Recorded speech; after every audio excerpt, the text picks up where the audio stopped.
Ienākot Dailes teātra foajē, mūs jau uzreiz sagaida kaut kas interesants, un tie ir vairāk kā 70 plakāti, kas rāda dažādu laikmetu mākslinieku vizītkartes dažādām Dailes teātra izrādēm. Te mēs varam ieraudzīt brīnišķīgu plakātu no 1924. gada, un te mēs varam ieraudzīt Ilmāra Blumberga gleznotos plakātus, kādus nekur citur jūs neieraudzīsiet. Un vēl vasaru virkni ir plakāts tām izrādēm, kas mums jau ir kļuvušas, varētu teikt, par tādiem latviskās identitātes simboliem, kā Ziedoņa motocikls vai kā Marija Stjuarta. Šie plakāti atsauks jums atmiņā daudz ko, un tie, kas nav redzējuši, tie atkal iegūs kaut ko pavisam jaunu par Dailes teātri. Teātra plakāts salīdzinot ar citiem plakātiem jau ir ārkārtīgi pateicīgs, jo to jau nosaka pats nosaukums teātris. Tātad tajā var atļauties ārkārtīgi daudz tēlainības ieviest. Bet tajā pašā laikā māksliniekam ir jāsadzīvo un jāspēj arī to racionālo informāciju viņā ienest. Te ir milzīgas iespējas, bet arī ļoti profesionāli nosacījumi, kas māksliniekam ir jārealizē, lai tā izrādes vizītkarte publiskajā telpā un uz ielas skatītāju uzrunā. Pats senākais ir Jāņa Muņča darinātais plakāts Zeltenais ģērbs, tātad 1925. gads Art Deco. Viens no tādiem ārkārtīgi interesantiem piemēriem, kādu Latvijā mēs neatradīsim citu vispār, līdz pat 70. un 80. gadu Ilmāra Blumberga un Jura Dimitra darbiem. Un kā galvenais krēdo šeit principā bija mākslinieks un personība. Vai mākslinieks kā personība dod to galveno stimulu, vai arī laiks viņu ietekmē. Un, protams, ir situācijas, kad laiks ietekmē vairāk un laiks valda pār mākslinieku. Bet Dailes teātrī ir tā laimīgā situācija, ka tā personība uzvar gandrīz vienmēr, un to tajos darbos var arī redzēt.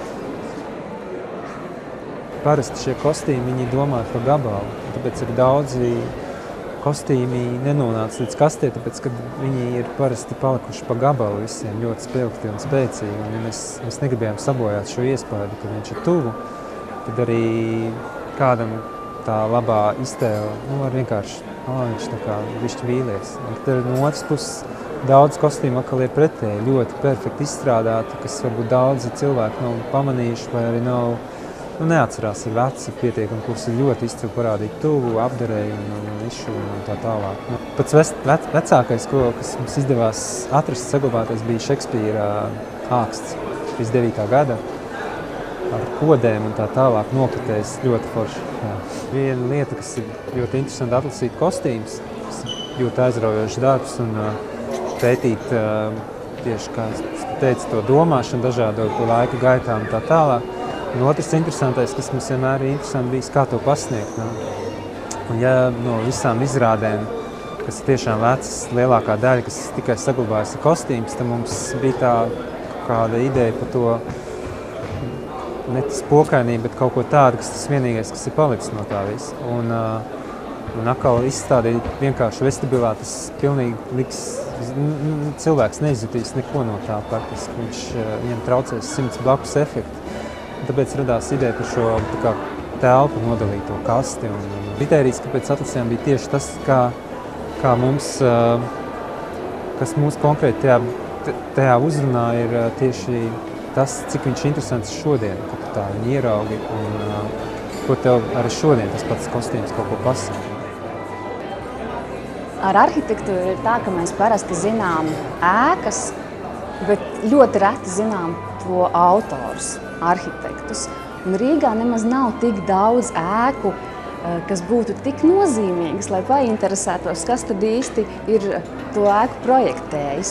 Un Dailes teātra gadījums ir unikāls, jo tā autore ir arhitekte Marta Staņa. Pirmais mans uzdevums bija izpētīt Dailes teātra būvvēsturi. Tur es aicināju talkā arī mākslas zinātnieci Vitu Bangu, kas bija jau pētījusi, piemēram, būvlaukumu meklēšanu un citas lietas. Nākošā lieta bija noskaidrot, kas tad īsti bija Marta Staņa un ko viņa darīja, kad bija viņas labākie gadi, kā viņa profesionāli sevi realizēja. trešā lieta, man kā arhitektūras kritiķē ļoti interesēja tā laika arhitektūras kritikas. Un man tas bija viens no pārsteidzošākajiem atklājumiem, cik daudz 50. un 60. gados rakstīja par arhitektūru. Daudz vairāk nekā šodien. Un ceturtā tēma, kas mani saistīja, un faktiski tā radās mazliet pat vēlāk, bija šie te feminismu jautājumi. Interesanti, ka tajos laikos visi arhitektūras kritiķi bija vīrieši. Faktiski nevienu sieviešu vārdu atšķirībā no mūsdienām neatrast.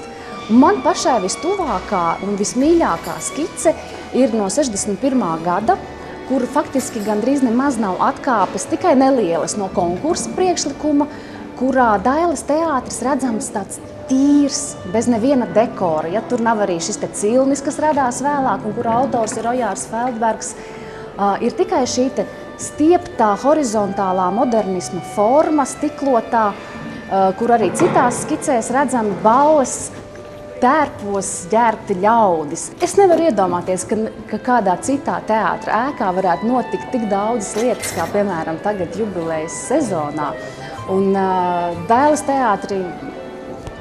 teātra arhitektūra ir ļoti būtisks ankurs teātra attīstībai lielas multifunkcionālas kultūras iestādes virzienā. Viens no maniem sapņiem bija, ka jubilejas gadā teātrim noteikti vajadzētu realizēt šo Martas Staņas skici un atvērt logus, atvērties pret pilsētu, lai katrs garām gājējs, ejot garām teātrim, gribētu tajā ienākt.